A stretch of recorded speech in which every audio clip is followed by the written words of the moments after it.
bini saya. Tapi agak bini saya ingat saya cuman 5 kali saya bawa ceramah. Sisanya saya tinggalkan di rumah. Kenapa tang ditinggalkan? Pertama, kalau saya bawa takut saya bosan ya. Dibawa ke mana-mana. Yang kedua, mun saya bawa sean rasa saluk nak balik. Mun dia di rumah, saya tetap saluk nak balik. Makanya saya biar ceramah ke Bampawa jam 1, jam 2 tetap balik saya masih ke rumah. Kemudian yang saya hormati tuan-tuan haji, tuan-tuan guru, tokoh agama, tokoh masyarakat, tokoh pemuda, tokoh 35. Oh iya, tokoh pakaian nih. Tokoh 35. Saya lihat para undangan pada pagi hari ini banyak yang pakai seragam. Karena grup apa ya? Grup serakalan ke. Pakaiannya pun mantap, menunjukkan asli kemelayuannya, pakai baju Melayu lalu diberi sabuk. Cuman dari sekian banyak yang pakai sabuk, saya lihat yang agak betul makainya Pak Haji Maslan. Yang agak betul. Yang lain banyak kesalahan saya lihat. Oh, salahnya di mana Pak Ustadz? Kita pakai baju Melayu tuh ya ada maksudnya Pak, ada maknanya. Kalau kancing bajunya kan 5 igit, itu menunjukkan rukun Islam. Kalau makan besaprah B6 itu menunjukkan rukun iman. Nah, orang pakai sabuk ya ada maknanya juga. Apa maknanya? Ini karena efek mikrofon. Kalau makainya di bawah lutut, ya tandanya udah nikah. Kalau makainya di atas lutut, artinya belum nikah. Coba yang makainya tadi coba di atas lutut kan di bawah lutut. Pak Haji Maslan saya lihat di bawah lutut. Berarti dia memang udah nikah. Makanya ibu-ibu kalau melihat lakinya pakai sabuk di atas lututnya, hati-hati. Jangan-jangan dia nak nikah sekali lagi. Iya maknanya dia, iya. Tidak ada salah-salah pakai. Ibu bapak kemudian yang saya hormati, semuanya lah tidak bisa saya sebutkan pangkat dan jabatannya. Walaupun tidak saya sebutkan, insya Allah kita semua yang hadir ini dimuliakan oleh Allah Subhanahu wa Ta'ala. Tadi yang mewakili tuan rumah siapa namanya? Jiulan. Beliau nanya apa kabar Pak Ustadz ini. Orang sekarang jumpa saya rata nanya apa kabar Pak Ustadz. Saya tahu maksudnya karena dah sebulan untuk saya kena parangnya. Ustadz Hatoli kena serang bertubi-tubi. Nggak apa Pak. Namanya juga dinamika kehidupan dia lah. Macam hidup ini ada siang, ada malam. Kanak dekati, kanak jauhi, kanak puji, kanak ini, kanak rendahkan, kanak hormati. Itu adalah bagian kehidupan yang harus kita nikmati. Tapi pesan guru saya, hiduplah seperti matahari. Hiduplah engkau seperti matahari. Dilihat tidak dilihat, dia tetap bersinar. Dianggap tidak dianggap, dia tetap menerangi. Dihargai atau tidak, dia tetap memberi. Itulah orang yang ikhlas. Hanya memberi, tak harap kembali. Ialah dia. Orang yang ikhlas hanya memberi, tapi tidak pernah mengharap kembali. Sebenarnya saya nak nyanyi jak supan karena suara saya sari. Jadi dandaan bagus gila. Nantilah nunggu bagus sedikit saya baru nyanyi. Acaranya akikah. Iya betul ke akikah tuh. Oh, tasakuran walimatul akikah. Dah tahu ke bapak-bapak apa arti akikah? Dah tahu ke? Dah tahu ke belum? Belum. Yang dah tua-tua pun belum tahu. Udah ada ramai masih Pak. Pokoknya kata orang akikah dia jualnya kami Pak Ustaz. Waalaikumsalam. Alhamdulillah. Nanya apa kabar saya? Alhamdulillah sehat. Sehat, insyaallah. Cuman kali sampai sikit. Akikah itu diambil dari bahasa Arab yaitu akko. Ain kob bertasdid akko. Artinya rambut bawaan dari dalam parut. Jadi bayi yang baru lahir itu kan ada rambutnya bayi. Nah, orang Arab nyebutnya akko, rambut bawaan dari dalam parut. Dibuatlah acara dalam rangka mensyukuri kelahiran anak. Acara itu disebut akikah. Akikah. Tapi saya anak perlu lama-lama. Kita setengah jam sadang kayak Pak Haji. Sadang ya? Setengah jam sadang. Itu jam 8.30. Insya Allah jam 9 kalak laka. Laka ya kita baru nyalai kalak. Kayak baru serakal. Kayak baru makan. Jadi agak lama sedikit makannya ya. Sabar-sabarlah dulu. Karena hidup memang harus banyak kesabaran. Walaupun kita belum tahu apa lauknya.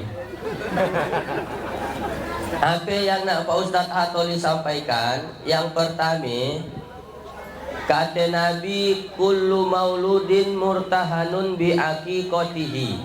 Setiap bayi yang lahir ke dunia itu tergadai dengan akikahnya. Jadi anak yang terlahir itu Pak semuanya tergadai dengan akikahnya. Kalau rumah tergadai harus ditebus, tanah tergadai harus ditebus, motor tergadai harus ditebus, anak yang lahir pun juga harus ditebus. Bagaimana cara menebus anak yang tergadai? Kata Nabi, yang pertama adalah tuzba'u anhu yaumas sabi'ihi. Potongkan dia kambing pada hari ke-7. Hari ke berapa Pak? Pak, hari ke berapa Pak? 7. Ini bapak diajak ngobrol pun payah tuh. Potongkan kambing pada hari ke-7. Hari ke-7 si anduit Pak Ustadz. Hari ke-14. Hari ke-14 si anduit. Hari ke-21. Hari ke-21 si anduit. Usaha nak melihat kalender. Bile-bile pun boleh. Ustadz, umur saya dah 40 tahun. Boleh ke akikah? Boleh akikah. Tapi kalau dah 40 tahun, akikah aja, potong kambing, masaki, saruk urang, makan sami-sami. Usaha nak minta nyanyikan dengan serakal. Tapi Agi minta gunting rambut, kayak minta ipak. Asraqal badru alaina. Iya B4 ngangkatnya. Basarnya bayinya kata orang, pas dilihat nih akinya. Jadi kalau udah 40 tahun, 50 tahun, akikah aja, ndak usah lagi nak minta ipak gendong pakai serakal, ndak usah. Gitu dia. Bagaimana ketentuannya? Kalau udah umur 40 tahun atau yang masih bayi nih Pak ya. Bayi aja lah dulu. Kalau anaknya itu laki, maka kambingnya 2 ekor. Kalau anaknya laki. Kalau anaknya perempuan, maka kambingnya sekok. Itu anaknya perempuan ya. Syafi'ah Humairah binti Maslan, perempuan, berarti sekok kambingnya. Anak laki 2 kambing, anak perempuan sekok kambing. Itu mazhab Syafi'i. Tapi kalau mazhab Hanafi, kalau kita pakai mazhab Hanafi, nak anak laki atau nak anak perempuan, dua-duanya sama, sekok kambing. Itu perlu saya jelaskan supaya apa? Sampai tahu di seluas ada yang mau buat anak laki sekok kambing. Tidak juga kita salahkan. Mungkin mazhabnya Hanafi. Tapi kalau saya menilai, kalau adalah orang anaknya laki, lalu sekok kambingnya, anakmu kan laki, ya, tang sekok kambingnya, aku mazhab Hanafi, katanya. Pun saya nilainya 2 kemungkinan. Pertama, memang mazhab Hanafi, yang keduanya kedapur, palit. Berapa sekok kambing di seluas tuh kira-kira harganya? 3,5 juta ada kan? 3,5 juta sekok kambing. Allah cuman minta 3,5 juta. Orang Pak, orang-orang kaya yang dapat anak itu sampai ke Singapura ngolah bayi tabung namanya, ngolah anak pakai tabung, bayi tabung. Berapa biayanya? Satu orang anak bayi tabungnya itu bisa sampai 100 juta. Itu pun tabung yang udah second. Tabung second 100 juta. Munak lebih mantap lagi bapak buat bayi tabung ke Dubai, di negara Uni Emirat Arab. Saya minggu lalu ke sini. Dah tahu ke belum saya ke Dubai? Itulah aku madahkan. Yang belum suah ke Dubai berangkatlah umroh dengan Ustadz Hatoli. Nanti tanggal 25 Desember akhir tahun, libur akhir tahun, umroh plus Dubai plus Taif 15 hari. 14 hari biasa kami tambah sehari jadi 15. 35 juta. Naam. Dan mahal 35 juta saja. Ternyata di Dubai itu Pak, orang mayoritas bayi tabung. Dan bayi-bayi semuanya ditanggung oleh negara. Kalau anaknya laki, umur 1 dari mulai dalam kandungan sampai umur 2 tahun Pak, ditanggung negara sebesar 20.000 dirham, sekitar 126 juta setahun. Kalikanlah 2 ya, berarti berapa? 232 juta. Kalau anaknya perempuan ditanggung negara 12.000 dirham, sekitar 90 jutaan setahun, ditanggung oleh negara sampai 2 tahun. Makanya orang di sini melahirkan tak usah khawatir. Nah itu bayi tabung. Apalagi yang bayinya normal, makin difasilitasi oleh negara. Mun kita nak mampu nak gaya, kita di Indonesia baru lahir dah nanggung utang. Padahal Dubai negaranya negara kecil, kita negara luar biasa kaya. Nah Allah cuma minta 3,5 juta, nah, dan banyak. Makanya ketika Allah beri kita anak, Allah beri kita keturunan, kita syukuri ini anak. Karena berapa banyak orang payah punya anak. Betul Pak? Betul ke salah? Ada orang nikah sampai 10 tahun belum dapat anak. Ada kan ini? Sampai ada lagunya kan? 10 tahun sudah kita berumah tangga. Apal ke Pak Haji lagu ini? Aku Roma lah. Tapi belum juga mendapatkan putra. Gimana kelanjutannya? Jangan bersedih, jangan berduka, mohon padanya dalam berdoa. 10 tahun nikah Pak, belum dapat anak. Kita di kampung alhamdulillah mudahinya orang dapat anak. Nikah bulan 1, bulan 2 lahir anaknya. Ada kan yang gini? Ada. Di Suluas ada kayak di sini jauh. Jauh dekat perbatasannya kali. Mudahnya orang dapat anak. Makanya ketika Allah beri kau anak dan kau mampu buat acara akikah dalam rangka mensyukuri anak, buatlah acara anak perempuan sekok kambing, anak laki 2 ekor kambing. Ini dalam rangka bersyukur kepada Allah.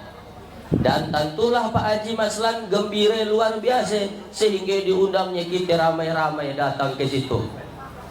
Saya terus terang subuh-subuh tadi sekeluarga dah bangun sebelum azan subuh, saking sukanya nak berangkat ke Seluas. Itu salah satu bentuk wujud dari iman kita yang sebenarnya Pak. Karena kata Nabi, la yu'minu ahadukum, kalian belum dikatakan beriman hatta yuhibba li akhi ma yuhibba li nafsi. Kalian belum dikatakan beriman sampai kalian ikut suke kalau ada saudara kalian suke. Haji Maslan hari itu sedang gembira bahagia, kita pun harus ikut bahagia. Iya bro, asli orang beriman. Tapi kalau adalah orang daan suke dengan kelahiran anak Pak Haji Maslan, ada yang daan suke kira-kira? Kalau ada yang daan suke dengan acara akikah anak Pak Haji Maslan tuh kalau ada yang daan suke, ya dua kemungkinan. Pertama daan beriman, yang kedua mungkin suah naksir bininya. Mungkin ya, mungkin. Ya kan ya mungkin aja. Nah, pilah lalu orang dapat bahagia tentang dia yang susah. Bon bahasa biak kini namanya SMS. Susah melihat orang senang, senang melihat orang susah. Orang yang susah melihat orang senang, mohon maaf biasanya payah nak ngomong. Orang yang dangki payah nak ngomong ya Pak. Saya mohon maaf lah kepada yang kurus-kurus. Tapi yang kurus bawaan alekan aja. Yang kurus, mohon maaf Pak Haji, yang kurus keturunannya anak PAP. Gimana juga kita nak ngomongkan gitu. Saya alhamdulillah keluarga kami si an keturunan gemuk. Jadi biar nak banyak gimana pun makan, jangan gaya dia Pak nak. Gaya. Kenapa orang yang dangki payah nak gemuk? Karena waktunya habis hanya untuk mikirkan keburukan orang. Orang dah tidur, dia belum tidur masih. Saya mikirkan gimana aku nyelakikan dia, gimana supaya tidak mungkin dia bisa sampai sekaya ini, tidak mungkin. Orang dah tidur, dia belum tidur masih. Orang beli oto, dia masuk rumah sakit. Orang beli rumah baru, dia dapat penyakit baru. Orang pagi haji mati dia. Nah, dia disiksa oleh perasaannya sendiri. Betapa ruginya orang yang punya sifat seperti ini. Makanya saya yakin dan percaya Bapak Ibu yang hadir pada pagi hari ini insya Allah adalah orang-orang yang bersih hatinya. Amin. Nah, gaya dia ya. Akikah yang pertama cara nabus anak, potongkan dia kambing pada hari ke-7. Mun si anduit hari ke-7, hari ke-14. Kalau hari ke-14 si anduit hari ke-21. Kalau hari ke-21 pun tak ada duit, sah nak berutang. Ini hukumnya hanya sunat, tidak wajib. Tidak wajib Pak, hanya sunat. Kalau mampu silakan, kalau tidak mampu pun tidak juga berdosa. Nanti ajaklah nunggu duit banyak cukup, baru nanti saya buat akikah. Gitu dia Pak. Ada yang bertanya dengan saya, Pak Ustadz, kalau akikah pakai sapi boleh enggak? Boleh ke Pak akikah pakai sapi? Pak boleh ke tak? Kata sapi boleh. Dalam mazhab Syafi'i akikah pakai sapi boleh. Karena dia pakai kias. Pakai kias. Kalau kambing boleh untuk kurban, kenapa sapi? Kalau kambing sapi boleh untuk kurban, kenapa lalu sapi tidak boleh untuk akikah? Kan sama-sama hewan kurban. Oh, kalau sekok sapi bertujuh boleh tidak Pak Ustadz? Dihitung aja. Kalau anaknya misalkan 7 orangnya perempuan semuanya, janjian gitu, serata dah kita melahirkan galak. Yang belum cukup hari kita balah aja. Satu RT ada bertujuh perempuan. Ada sekok sapi itu kita bertujuh boleh ke? Boleh dalam mazhab Syafi'i. Di mana Ustaz Hatoli baca ya? Dalam kitab mazhab Syafi'i. Nama kitabnya 2 IG. Pertama nama kitabnya Qalyubi wa Umairah. Kitab yang kedua namanya Haisyah Al-Bujairimi. Jadi ada 2 kitab yang menyebutkan dia boleh akikah pakai sapi. Kalau campur nanti anaknya laki perempuan tinggal dihitung. Kalau anaknya laki berarti kan dah 6 kambingnya. Sekok perempuan boleh dicampur ke Pak. Tinggal dihitung aja. Jelas ya Pak? Alhamdulillah dah jelas. Demikian yang dapat saya sampaikan. Dah jelas katanya. Cara cara menebus anak yang pertama adalah dia dipotongkan kambing, ya, hewan kurban lah pokoknya. Kalau sekok perempuan misalkan nih pakai sapi sekok, boleh enggak, Pak? Boleh. Yang boleh itu lebih, yang enggak boleh ya kurang. Intinya, inti dari acara akikah ini adalah sebenarnya berbagi kebaikan, sedekah. Mari orang makan tuh Pak, luar biasa pasarnya pahala. Orang diberi makan, dapatlah tenaga. Tenaga itu dipakainya untuk sholat, tenaga itu dipakainya untuk silaturahmi, tenaganya dipakainya untuk nolong orang. Maka yang tukang beri makan dapat pahala, ditambah sejumlah orang ramai yang diberinya makan. Nampaknya pada pagi hari itu Pak Haji Maslan paling banyak dapat pahala. Berapa banyak yang diberinya makan? Lagi yang diberinya makannya ustaz. Makin besar pahalanya. Bila perlu kalak baliknya bakal. Biar esok masih dapat pahala lagi. Bapak pun tidak terima dengan omongan saya, berarti bapak dengki. Barang jak sayang kanak bakal. Nah, gitu dia Bapak Ibu. Saya rasa tentang akikah. Cuman tuh kadang-kadang di masyarakat kita, inilah. Mun kita umur 40 tahun akikah, kita saruk kurang. Loh, aku nyaruk acara apa? Akikah. Siapa yang akikah? Akulah. Dah 50 tahun ke belum akikah, boleh ke udi? Nah, ini kau dah dengar ceramah Ustaz Hatoli gitu. Bila dia ceramah, waktu dia acara Pak Haji Maslan, umur 50 tahun masih boleh akikah. Mana ceramahnya? Iya dia aku dah merakam waktu ini. Jakmun bapak payah nyalaskannya, saruk ajak dia. Aku nak nyaruk. Acara apa? Acara akikah. Siapa yang akikah? Tang radak-radak aja kalak weh. Saya nak tanya lagi siapa yang akikah. Kau makan aja, kau suruh makan pun payah. Nah, dah. Itu yang pertama, bahwa menebus anak yang tergadai caranya dengan dipotongkan kambing. Perempuan sekok kambing, anak laki 2 ekor kambing. Lalu yang kedua, cara menebus anak yang tergadai adalah wayuhlaku ra'suhu. Kata Nabi, wayuhlaku ra'suhu. Apa itu? Dicukur rambutnya, Pak. Sunnah ya. Jadi sunnahnya nanti Pak Haji dibotaki, baik anak laki, anak perempuan. Kan tadi rambut bawaan dari dalam parutnya diambil sebenarnya, digunulik, dibotaki. Langkahnya ditimbang. Langkahnya dihargakan emas atau perak. Kalau begitu ditimbang, misalkan 1 gram rambutnya, berapa emas 1 gram sekarang? 1 juta. Kita ambil 1 juta lah. Nah, ditimbang rambut anaknya ternyata 1 gram, maka bersedekahlah 1 juta. Ustaz, kalau pakai perak boleh? Perak boleh. 1 gram perak misalkan 70.000. 70.000 sedekahkan.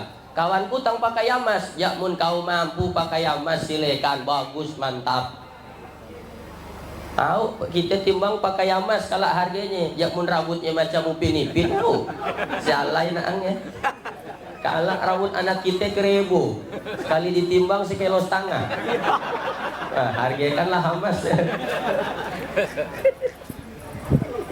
Iya, hanya sunnah.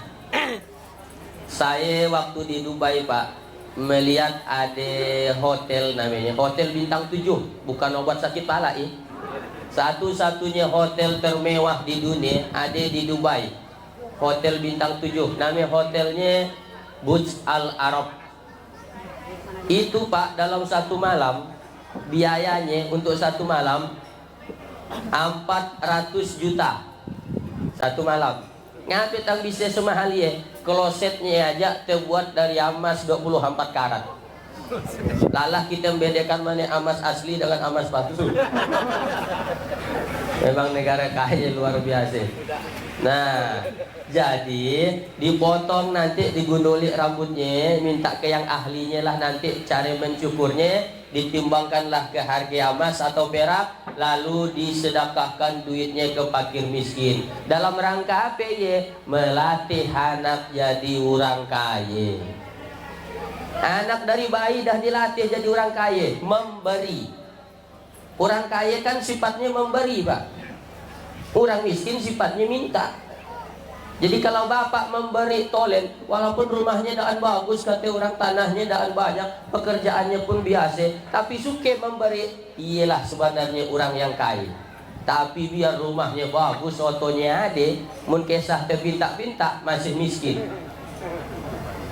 Betul ke salah kira-kira? Mau ke jadi orang kaya? Mudah-mudahan yang hadir tuh jadi orang kaya semuanya. Yang amin berarti belum kaya. Gimana caranya supaya jadi orang kaya? Gampang, Pak. Nak jadi orang kaya gampang. Karap-karap latihan kaya. Kalau kita selalu latihan jadi orang kaya, insya Allah ya Pak, orang mudah latihan tiap hari kan ya. Nanti jadinya dia. Orang latihan badminton, lakak latihan makin bagus mainnya. Orang latihan nyanyi, lakak latihan nyanyi makin bagus nyanyinya. Jadinya gitu. Nah kalau bapak nak jadi orang kaya, karap-karap aja latihan kaya. Caranya gimana? Karap-karap memberi. Insya Allah jadi orang kayanya nanti. Minimal juara harapan. Ada harapannya dan pahalanya tentu besar. Tapi kalau nak jadi orang miskin, karap-karaplah minta. Udah punya we masih minta. Ada biasanya bapak-bapak gaya. Udah naruh, udah punya we Pak, masih minta. Ada rokok dikocekannya. Kawan datang, masih jauh kawannya. Kawannya datang makin dimasukkannya ke dalam rokok. Begitu kawannya datang, minta rokok Pak sebatang. Udah naruh tuh ya masih minta. Ya latihan miskin namanya. Hati-hati kalau jadi juara miskinnya.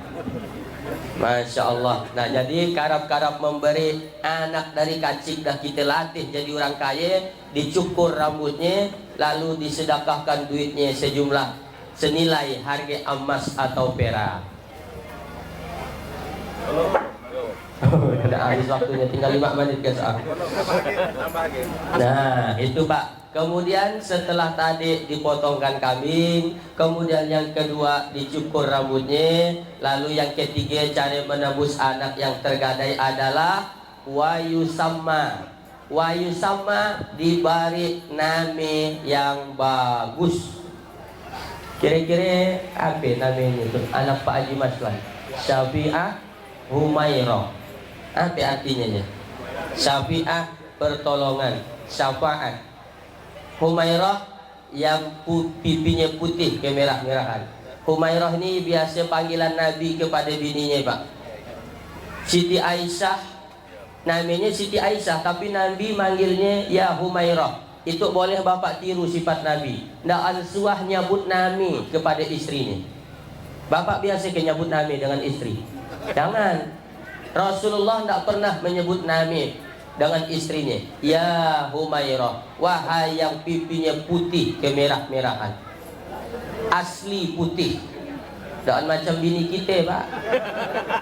Lihat dari jauh rupanya sagian putih. Pas dekat rupanya pupur 3 inci.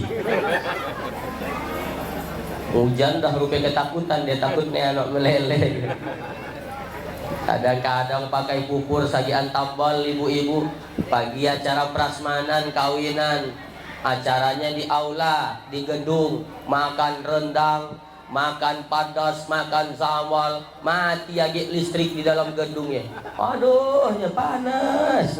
Panas, habislah puburnya yang simpang siur jadi bintang pungkang. Pas balik dilihat orang tawa, dia pun tawa.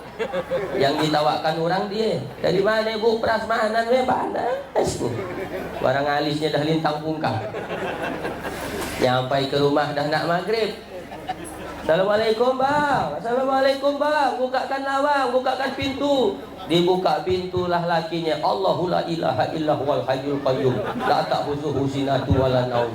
Lahu ma fis samawati wa ma fil ardh. Ngapain bapak antu tangan lari-lari itu? Aku binimu bang. Nah, Nabi manggil bininya ya Humairah. Nama yang bagus adalah doa. Bagus pak. Barilah anak kita nama yang bagus. Yang ada ini arafil manami anni asbahuk fanzur maza tara. Wahai anakku, ayah bermimpi disuruh Allah menyembelih lehermu. Gimana menurut pendapatmu? Dengarkan pak jawaban anak yang soleh. Ya abatif almatu marusata jiduni insyaallah minas sabirin.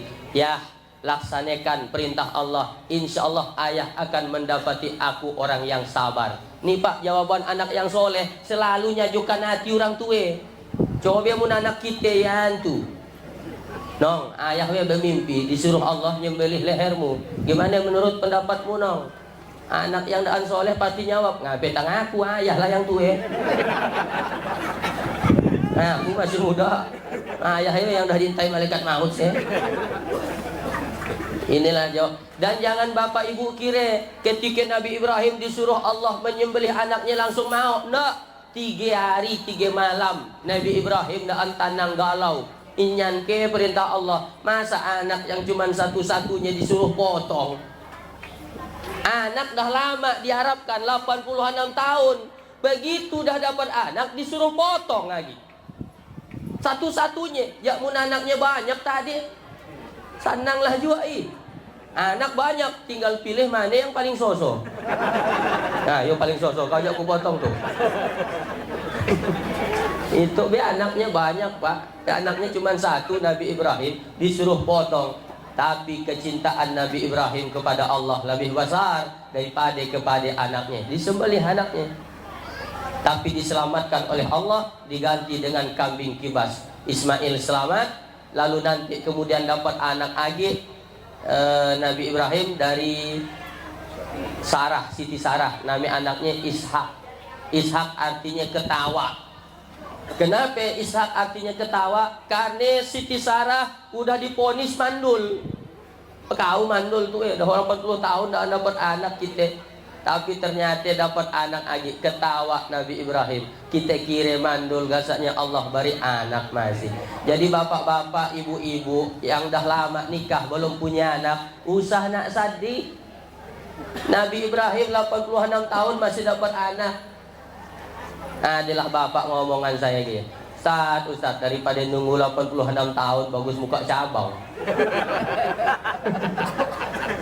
Kata dia, kan boleh jadi bapaknya juga yang mandul. Nah, pendidikan kepada anak yang paling penting. Sekolah matematika, mantap, tapi sholatnya harus terjaga. Sekolah kimia, biologi, mantap, bagus, tapi harus bisa dia baca Quran. Karena tidak ada gunanya pangkat jabatan jadi orang kaya, tapi kalau adab akhlaknya tidak ada dengan orang tua. Sedih kita orang tua pak. Mudah-mudahan Allah berikan kita anak yang soleh dan soleha. Kalaupun dia jadi pejabat yang soleh. Kalaupun dia jadi orang kaya yang soleh, yang banyak menolong orang, bangun masjid, pondok pesantren, membela anak yatim dan seterusnya. Nah, saya rasa ialah 4 poin yang dapat saya sampaikan. 40 menit sedang dah ya. Saya macam nak bigit jagung kalau saya. Demikian mudah. Bisa ke bapak ingatnya yang 4 igit tu? Hah? Bisa ke daan yang 4 igit tu kan? Ulang lagi ya? Sudah nak ulang, ada rakamannya kalau tinggal dibuka lagi. Kalau mau balik ke rumah bapak, ada yang nanya, bang tadi acara akikah di rumah Pak Haji Maslan? Betul. Katanya pakai ceramah. Iya. Sampai penceramahnya Ustadz Hatoli. Oh, yang kana anokannya ke? Tahu. Bagus ke ceramahnya, mantap tentang akikah. 4 igi isinya. Apa yang 4 igi ya bang? Entah ya, aku mudah lupa. Nanti buka di channel YouTube Ramli Angkara. Like, comment, subscribe, and share. Bisa dibagikan nanti ke kawan-kawan. Saya jelaskan itu supaya di masyarakat dan berkelahi masalah hukum akikah. Kalau yang sekok kambing anak laki, udah ansah tuh sah. Mazhabnya mazhab Syafi'i. Oh, anaknya laki tang sekok kambingnya dan sah. Mazhab Hanafi. Tapi kau akikah tahu pakai sapi, boleh ke dia? Boleh. Mazhab Syafi'i. Gitu ya Pak ya. Jadi Intinya adalah bersedekah, berbagi makanan sebanyak-banyaknya. Insya Allah kita diberikan Allah pahala bi ghairi hisab, tanpa batas. Amin ya rabbal alamin. Kalau selama 45 menit ada omongan saya yang tidak berkenan di hati, atau tidak sopan, atau tidak layak, atau tidak patut saya ucapkan, saya Ustadz Hatoli mohon dibukakan pintu maaf yang sebesar-besarnya. Mau ke Bapak Ibu sebenarnya maafkan saya? Nah, dah selesai.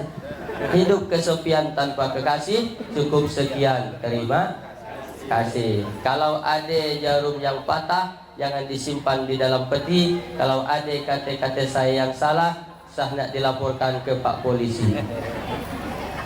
Pantun terakhir, Pak Maslan, Pak Haji Maslan orangnya gagah, cakep deh Pak. Pak Haji Maslan orangnya gagah. Kalau berjalan pakai sepatu. Cukup sekian, wabillahi taufik wal hidayah. Wassalamualaikum warahmatullahi wabarakatuh. Waalaikumsalam.